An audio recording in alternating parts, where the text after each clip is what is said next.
So welcome to the Docklands, the Patch, episode 9, and we're here with Greg and we're going to talk about composting. One of the objectives of the Docklands community garden is to only utilise organic gardening practices, and as part of that we have to provide our own organic fertilisers and our own organic mulches. We do that through the normal process called composting, where we mix all sorts of herbaceous bits and pieces out of the garden together, along with some typical household waste such as vegetables and newspaper and those sorts of things, to build up an organic earthworm-based composting. You can see that we're doing a little bit of that here at the moment. It usually takes us about 4 months from the beginning of this process to the time that we can use the compost in the garden. We find that it actually promotes growth because it's essentially the nutrients that plants desire during their growing period.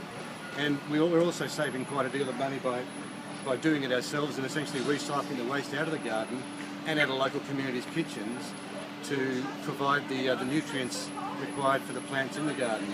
So it's a self-supporting process and it works very well for us. So did you want to give us a look at your compost? We can do that. We've just added some straw to one of our primary compost heaps. Ah, yeah. And we'll be really good.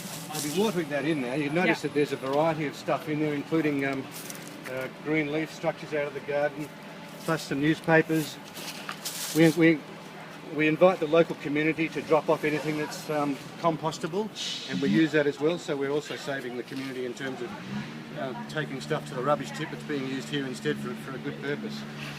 So that's how we accomplish our goals of being an organic gardening association. And Beautiful. we don't, another offshoot of that is that we don't have to use any chemical fertilisers because and chemicals to control pests, because the natural chemicals involved in the composted material actually help us control the pests as well. Beautiful. Which is useful, very useful for us. Okay, well you've given us a really good overview of that. So anyone in the Docklands, if you have food waste, please bring it on down to the Docklands Community Garden. Absolutely, yeah, we certainly encourage that. Thank you very much. Beautiful, thank you.